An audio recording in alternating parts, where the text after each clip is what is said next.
This podcast is sponsored by nobody. Hey dudes, welcome to Splat from the Past, the only 80s themed horror sci-fi show where things can get totally radical. Now I am just so excited for today's show because yet again I will be celebrating the 55th anniversary of the Monkees.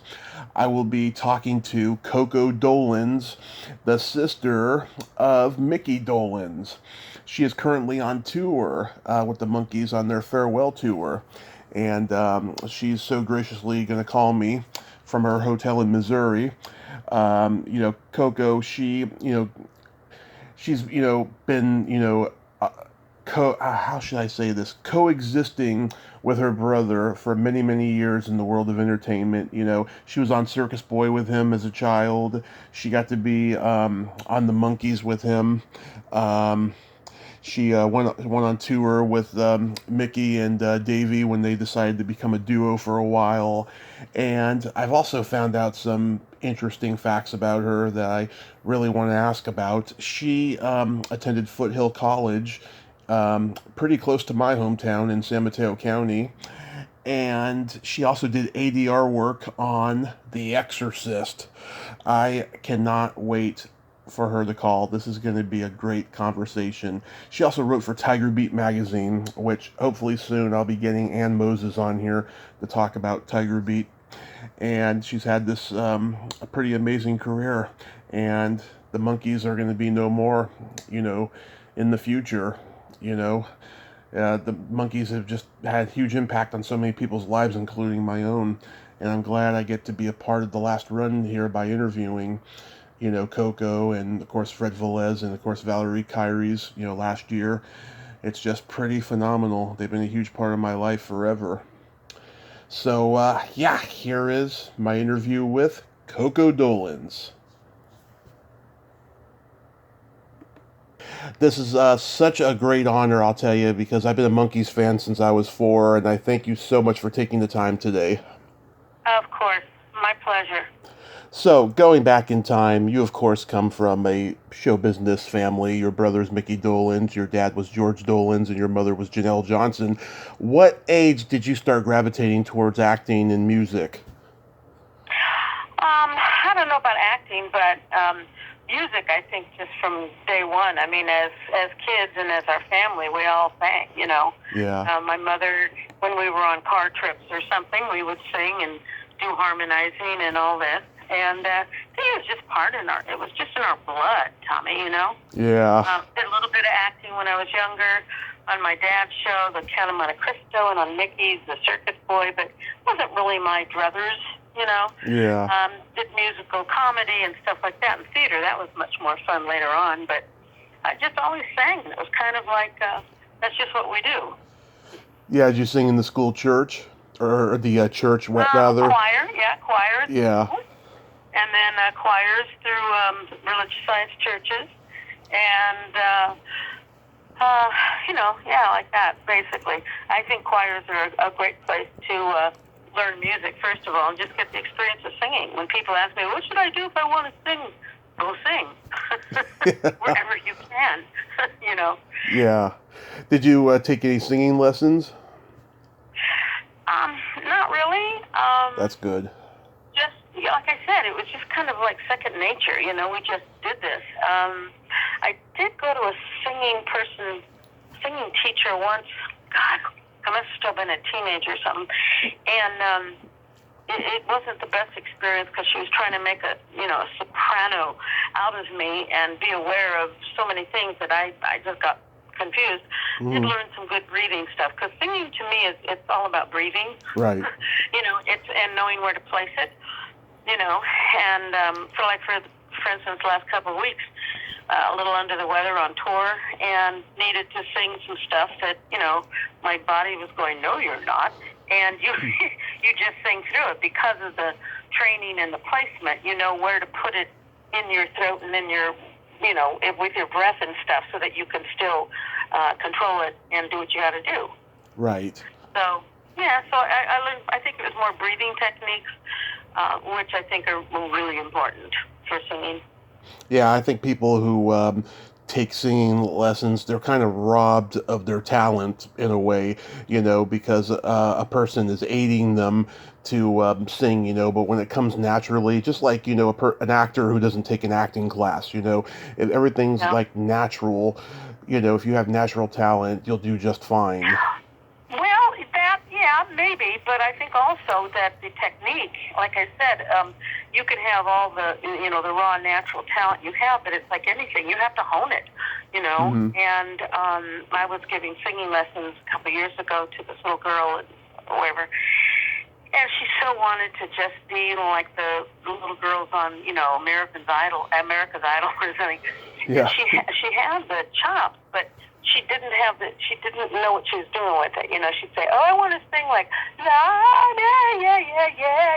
but she'd be in the wrong key, So she had the spirit, but she had to be taught how to stay on key and how to breathe to hit where she wanted to hit, and So I think it's like anything. If you have a talent for something, you have to bring it out, Right. And the breathing or the placement or, what I worked with her too was, oh my God, there's geese flying over. Hello. Bye-bye. She would want to sing these songs and had no frickin' idea what she was talking about. Mm-hmm. And I painstakingly go through it with her and go, well, this is a story that you want to relate to someone. It's not just all about looking cool and wearing a cool dress, you know what I mean? Mm-hmm. It's about telling a story and relaying this to your audience and doing it in, it's singing a story. It's telling a story, And it was difficult. She was only 10, okay? Yeah. So she didn't totally get it, but we tried. Now she's got a long way to go. Yeah.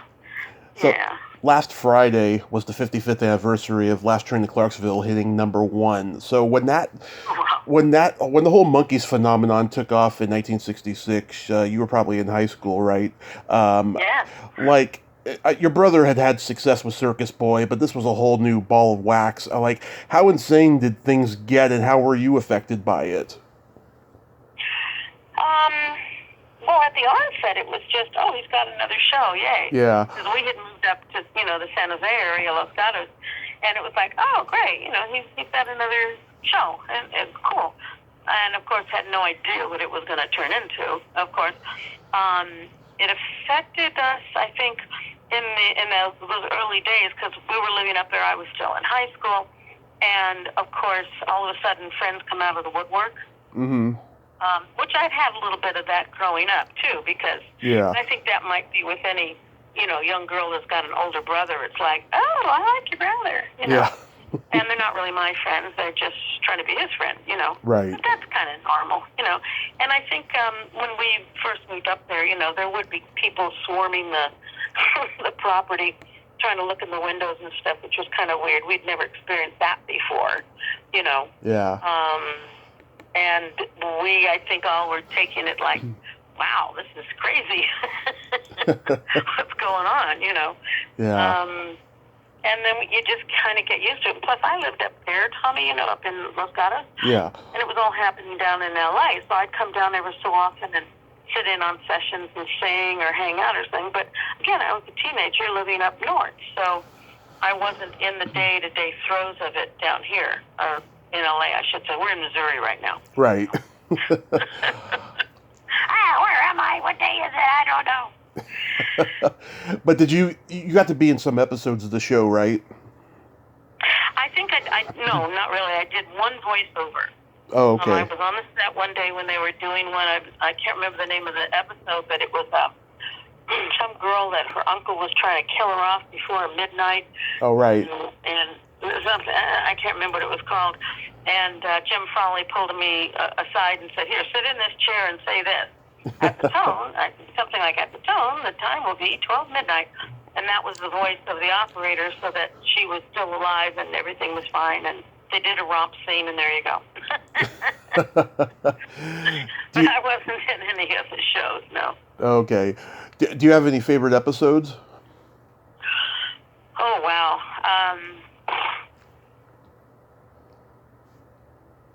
I think I can't think of the names of them, but I think it Yeah. was when there were people on there that were just like Rosemary or some of those old-time, great actors and actresses that were just so cool. Yeah. And that they were on there and doing their thing, Yeah. But I couldn't tell you which episodes they were. Yeah, I love. I just heard yesterday. Mm-hmm. I was sitting in the dressing room waiting for the show to begin, and Andrew Sandoval, the producer, he plays all these songs before the show, right, for people coming in and stuff. And I heard this song kind of in the background going, God, that sounds familiar. And it turns out it was a song that Mickey wrote called Little Girl. Yeah. And I said, that just sounds like me. Oh, my God. Now, we're talking 1969, okay? Right. And when I went down to L.A. and we did something like Midnight Train and Shorty Blackwell and all these other things, Yeah. and it was really funny because it's the first time I'd heard that song in 50 years. And I don't remember the session, but I could certainly remember the harmonies and stuff because I was listening to it going, oh, my God, I think I sang on that. Because sometimes you can't tell because our voices were, so much the same. Yeah, I love the one with Rosemary also. I love the one where Mickey is baby-faced the gangster. Oh, yeah. He was always so good at that stuff. Still is. Yeah, the circus episode, of course, The Devil and Peter Tork. The one where Richard Kiel is Frankenstein. There's so many great episodes, especially in that first season, because I think in the second season, the writers were kind of running out of ideas and stuff, and they were kind of rehashing things, But that first season is gold, I think. Yeah, usually the first season of anything is, and then you have to keep it alive, Mm-hmm. Like I was an avid viewer of The Big Bang Theory. Oh, yeah. And even that, the first 5 years with that one, a lot more science, a lot more interesting stuff. And then it kind of, it was still great. I still loved it because I think the ensemble was incredible. And that's what people ask me, they go, why was the show so successful? I said, because you had 4 people that kinetically just worked. Like Friends, like Cheers, like Big Bang. I mean, these were ensembles and writers and everybody that just were on the same page, don't you think? Exactly, yeah. I mean, I quit watching Big Bang towards the end. I was a little disappointed by that finale, just a little bit. But then again, that's how shows are nowadays, Yeah. The last episode is usually pretty disappointing, ever since Seinfeld did theirs. Yeah, right. Weren't they in jail or something talking about buttons? Yeah, that was the conversation they had in the pilot. They just brought it back. I know. Things like that happen all the time. You're like, especially on tour, and all of a sudden we'll be talking about something, and I'll say, "This sounds like a Seinfeld episode." Yeah.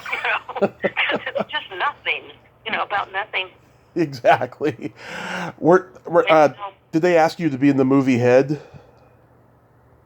No. Again, I was living up north at the time. Okay. And when did Head come out? Actually, do you know what year it went out? 68. 68. Yeah, see, I was in the throes of living up north and wasn't really a part of the whole thing.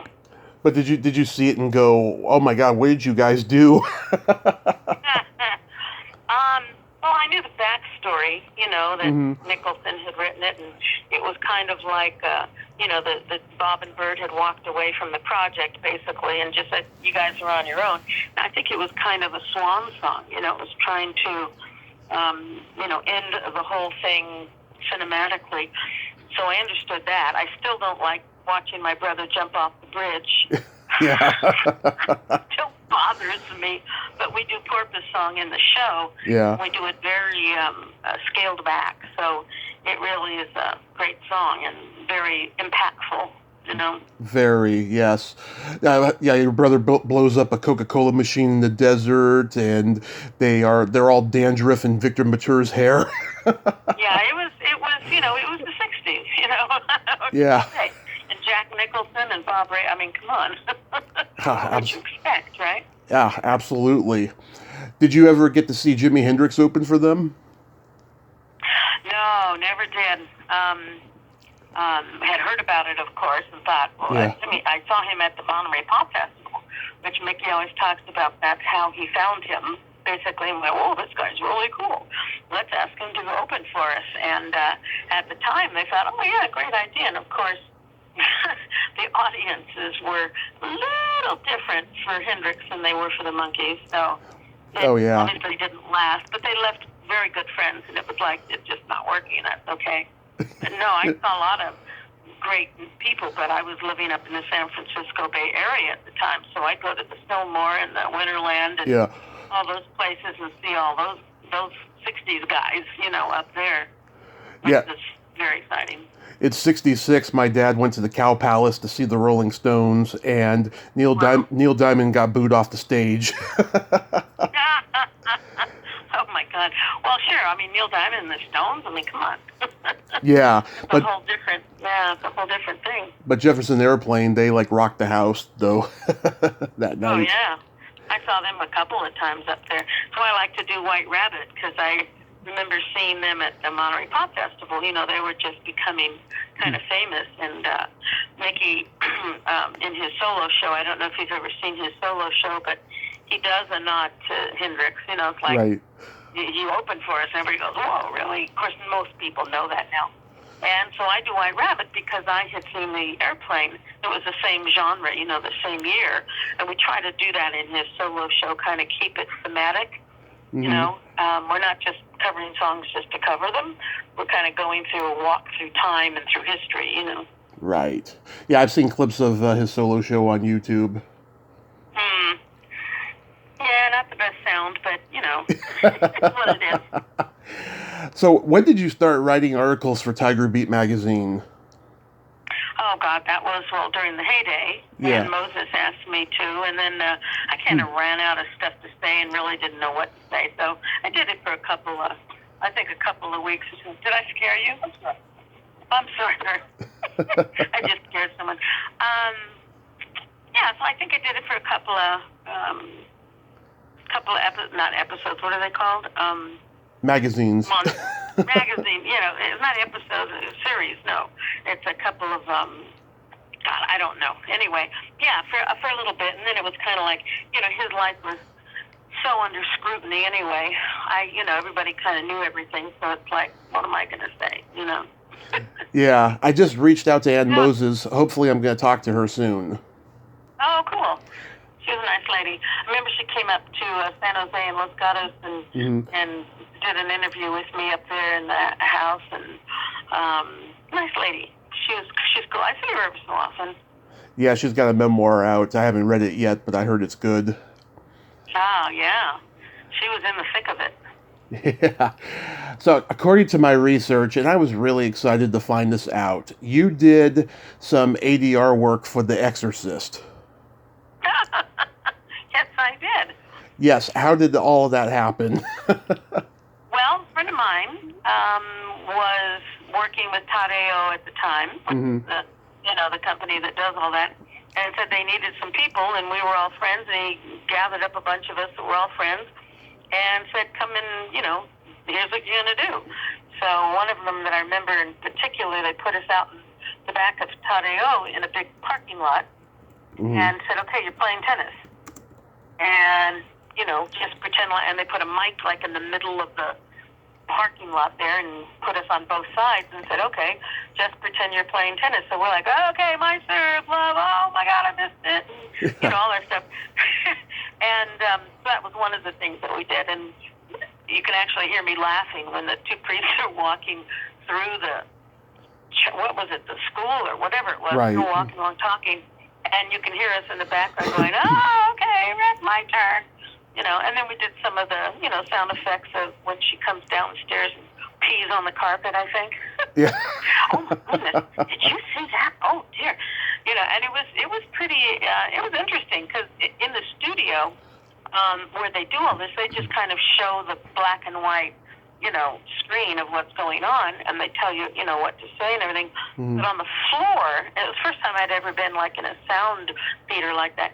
On the floor, they have all these trap doors, and if you open one of the little doors, there's sand in it, and you open another one, there's crunchy stuff. And you open another, and it was all these sound effects. Right. Because I don't know how it is now, but in the day, if you tried to mic somebody sitting down and the rustle of their pants. Well, it really doesn't sound like that. Yeah. When you just try to mic it, you have to create that sound. So that was pretty interesting. I learned a lot from that, and never did see the movie until like a couple of years later. Just scary. Yeah, it scared generations and generations of people. Yeah. William Blatty, he wrote a lot of books, but that's like his only horror book. And when you write a book like that, you don't really need to do horror again. Yeah, right. He did it. It was like when I saw Jaws. I mean, I didn't run to the ocean for years. Yeah, you know? I'm a real good audience. You know, you get me, and I'm. Yeah. Very. So when Micky and Davey, went on the road as a duo, is that when you started going on the road with them? Yeah, they asked me to join them. I think what was it, 78, 77, somewhere in there, to use Micky's line. I'm told I had a great time. Yeah, it was. We started out in L.A. with another female singer, and then for some reason she wasn't with us anymore, and we carried on to do like the Southeast and stuff. And yeah, that was amazing. It was amazing. Can't even remember how long we were out. It was a couple months, I suppose.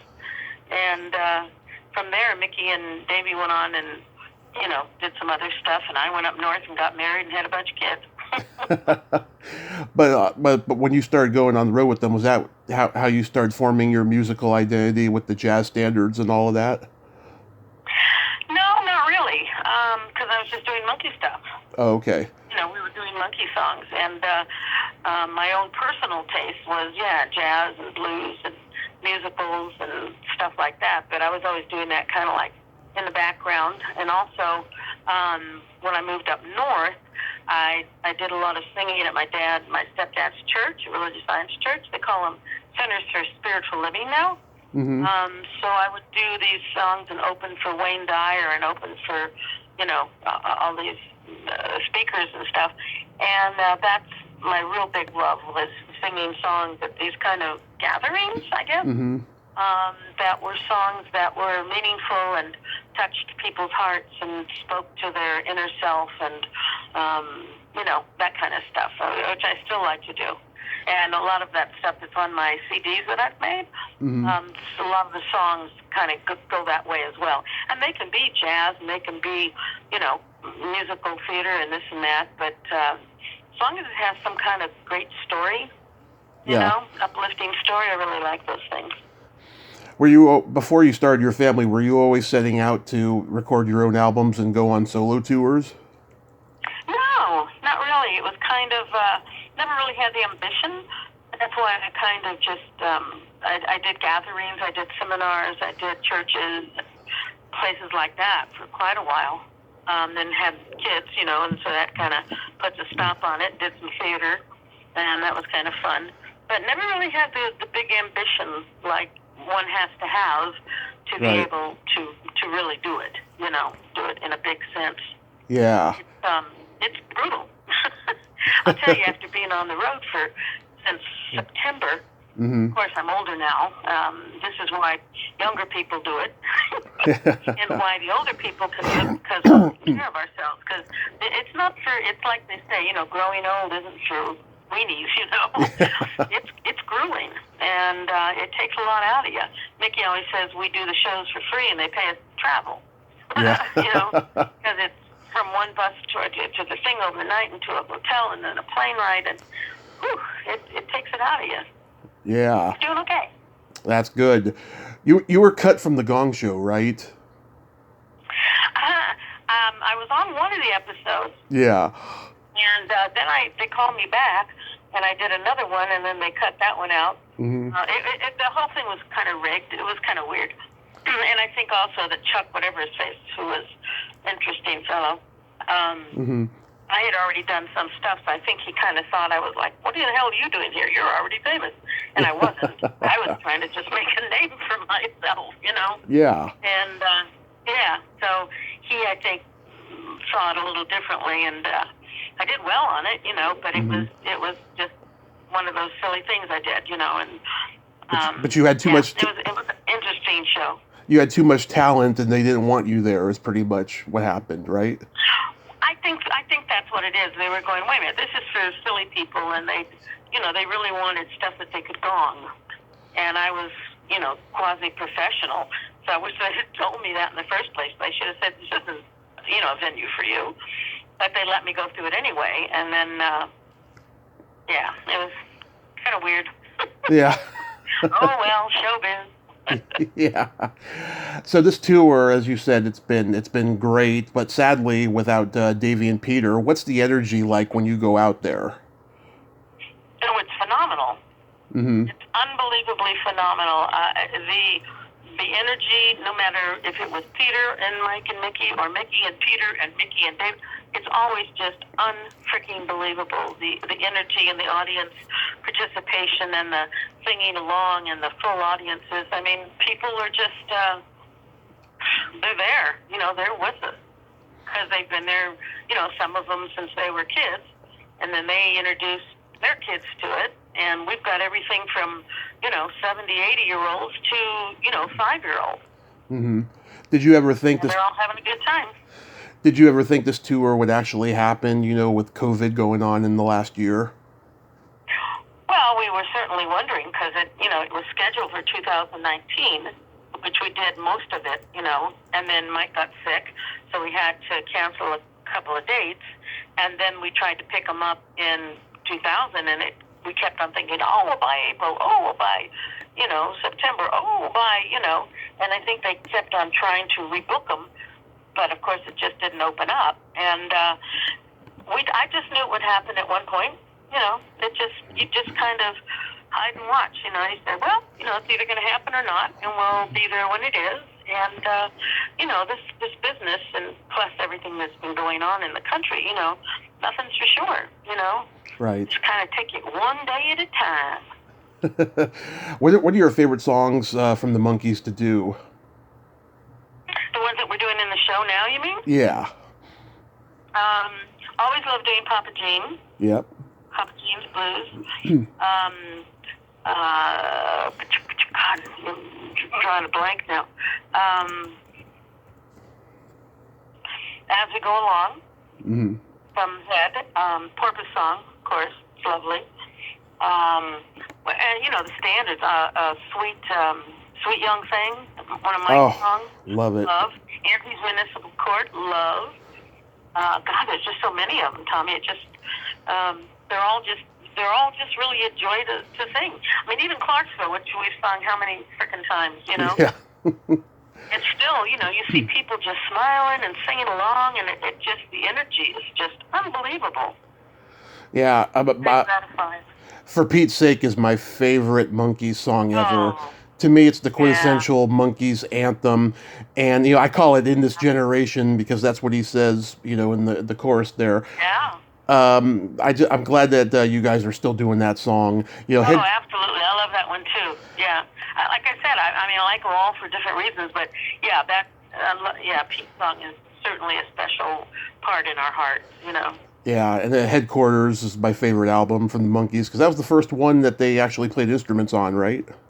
Absolutely. And we do one of the songs. In fact, we do one of the songs that was the first song that they actually let the guys go out and perform themselves in the studio, just the four of them playing it. And I think it's Girl I Knew Somewhere. Oh, yeah. Yeah, one of Mike's songs, And, so that's real special, too. And like Mickey says in the show, when I did come down to visit, we'd sit around either at the set or at his house or whatever, and we'd sing their songs because he was the one writing them. So we do Papa Jean, and we do Sweet Young, and we do What Am I Doing Hanging Around? That wasn't one of his songs, but still. And we'd, be singing all these songs in harmony, and just they were part of my growing up, Yeah. Did you guys retire the theme song from the show? I mean, Here We Come? Yeah. We haven't done it this time. Yeah, because I noticed on the set list it wasn't on there. You guys opened with Good Clean Fun. Yeah. Things got to change. They grow and they things morph and grow, and there's a lot of stuff in this show this time that wasn't in the show 2 years ago, which makes it fresh and makes it more interesting. What are your favorite places to go on tour? The hotel room. I can sleep. No, that's not true. I love the old theaters, and I've been showing some of the pictures online of some of these incredible old theaters, like, built in the beginning of the 1900s and stuff, because of the history, of course, and the architecture and the detail and the beauty. You just walk out on stage and you look out and you look up and around, and it's like, wow. Yeah. I mean, and you think of all the people that have been there and done stuff, and it's amazing. It's amazing. Not that the other places aren't nice too, but those places especially because of their history, and they've been there so long. And the ghosts, of course. Every place we go, I go, oh, so how many ghosts are there? Oh, maybe 2, maybe 3. I got to see the Monkees in 1997 at Candlestick Park. It was on my uncle's birthday. Me, my uncle, my dad, we went to go see them. We missed like the first 2 or 3 songs, but we had a lot of fun. And, the guys, they got into a Cadillac and drove off in the field. How funny. Yeah, I told that to Sandy Gennaro when I talked to him recently, and he was like, I was there. I was like, yeah, you were. Yeah. Yes, he was. Yeah. Andy, he's great. He is he's a total mensch, that guy. Yeah. I told Valerie Kyries, that For Pete's Sake and a couple other songs were my favorite songs, and she got mad at me that Valerie wasn't one of them, and she told me that that song was named after her, and I was like, how come there's 2 L's instead of 1? Yeah. Well, you never know about stories and things. I have no idea. Yeah. That was a good song too. One of the highlights, I think, a couple years ago when we went down to Australia was Louis Sheldon lives in Australia. Do you know who that is? Louis Sheldon. I should know that name. I don't know why I don't. He was like one of the wrecking crew. Oh, okay. Yeah. He had been working with Bobby and Tommy and was called in on the Last Train to Clarksville session. Mm-hmm. And they told him, well, we got to think of a way to get into this song, so come up with something. And he's the one that actually invented that ding, ding, ding, ding, ding, ding, ding. That lick at the beginning, which now is just iconic, right? Right. Just like Beethoven's da-da-da-da, da-da-da-da, right? You hear that lick and you just know what it is. But when we were in Australia on the Gold Coast, I guess that was 2018, 17. I don't really even remember now. Sorry. But anyway, he got in touch with us. It's like, oh my God, hi, and everything. And he came and sat in on the show that night and came and played that at the beginning of Clarksville. Mm-hmm. And so that was just thrilling. The guy that actually had, done that in the day. Really nice guy. Anyway, he lives down in Australia now, and that was a highlight for me. It was the guy that actually did it, and it just sounded different, Yeah, that's wonderful. Have you guys been to New York yet on this tour? Oh God, yeah. We were. Let's see. Once we hit Florida, we went up the East Coast and did New Jersey and New York, and then Vermont, and then back to New York. We did the Paramount and Huntington Theater. I should have this list in front of me because it's become a blur. Did Fred come see you guys? Become a blur. I'm sorry? Did Fred come see you guys in New York? Did who come to see me? Fred Velez. Did he come see you guys? Oh, Fred. He may have. I'm sure he did. But we had strict, ever since the very beginning of the show, there were very, very strict guidelines of wearing masks behind, and backstage. No one was allowed backstage for any kind of meet and greets or any kind of visiting. So it's really sad because there were so many people on the road, like Fred, like different people that we've known forever, that it would be nice to be able to say, hey, and we just couldn't do it this time. It was like, show's over, grab your stuff, get on the bus, take off. Or go to the airport or the hotel or wherever it was, Yeah. I'm pretty sure he must have been at one of the shows. I'm sure he was, because he loves you guys so much. Oh, I know. That's great. overall, what's it like coming from such a talented family like the Dolenz family? Well, that's a pretty open-ended question. What do you mean? No, I mean all of you guys are talented. You know, I mean, what's it like? It's a lot of responsibility. A lot of responsibility. I don't know, Tommy. It's just, lots of families have got talented people. Ours just happened to get in the limelight a bit. Right. It's great and it's not. I mean, when you're a creative person, you've heard of artist angst, so to speak. You feel like you always have to be doing something, And also, I think people that are artists like us, or anybody that is sensitive like that, very sensitive, Yeah. and feel things at a very deep level. And it's not always easy, to deal with those emotions and things. Yeah, I remember, one of my favorite movies when I was a kid was She's Out of Control, and I did not know that was your niece for a long time until probably the internet came. I was like, what? That's Micky Dolenz' daughter? I was like, wow, yeah, she's a good actress. She was really good. She really was. She was, but she kind of walked away from that and has developed her, talk about talent, her artistry. Yeah. If you ever Google her art, I mean, we're all artists. Micky has done some art. Mostly his is music. I do art. Amy does art. Mm-hmm. I've got an Etsy site where I sell stuff and dabble in the arts. And Amy, too, has just really found her voice as an artist. She sure has. So one last thing I wanted to ask you. I've never really known anyone with a name like Gemma, but I've known a lot of Cocos. Where did you get these names from? Gemma was my grandmother's name on my father's side. Mm-hmm. And so I was named after her. Mm-hmm. And then I got the name Coco as a young, toddler from the family. A lot of the families have, little nicknames for everybody, you know. And mine came up Coco, and it was just easier to spell than Gemma. Yeah. So I've just used that. Oh, it's nice. And it's kind of weird. It's like I have a Gemma Dolenz Facebook page. I also have a Coco Dolenz Facebook page.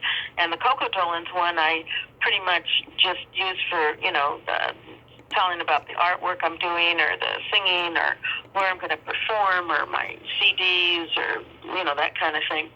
And the Gemma Dolenz one is more like for family, and I post a lot of stuff that's just interesting to me, and I keep the other one kind of like an artist page. Awesome. So you're all in Kansas City right now. So tomorrow you'll be at the Uptown Theater. No, we're in St. Louis tonight. Oh, St. Louis. Sorry. Yeah, we're in the family. I think it's called the Family Arena. Right. I remember we were here before. I walk in, I go, oh yeah, I remember this place. I think we go to Kansas tomorrow. Okay. And then Salina, Kansas, and then we go to LA for Sunday, and that's the last show. And December 5th, you'll be at a benefit at Bogey's in Westlake Village. Yeah, that's the tribe. A gentleman that's his kind of baby. He has raised thousands for homeless shelters, for kids' music programs. Mm-hmm. Incredible artists. There's like 30 of them that he picks and chooses. Well, you can imagine LA, right? Got people and talent. So yeah, so I'm gonna be doing that with him, which I'm really excited about. They're so much fun to work with. That's wonderful you're doing that, Coco. Yeah. I want to thank you so much for coming on today, and I hope you have safe travels for the rest of the tour. Break a leg up there. Happy holidays, and God bless you. All right, Tommy. Take care, and thanks so much. It's been great fun. My pleasure. Bye-bye. All righty. Bye-bye. Take care. Take care. Well, there you have it. Coco Dolenz. Ain't she a sweetheart? Oh, what a nice lady, huh? And she's out there carrying, her brother's legacy and her brother's, talented family. She's a part of the talented family of the Dolenzes. And it's so great that they're still out there and taking no prisoners in the world of show business.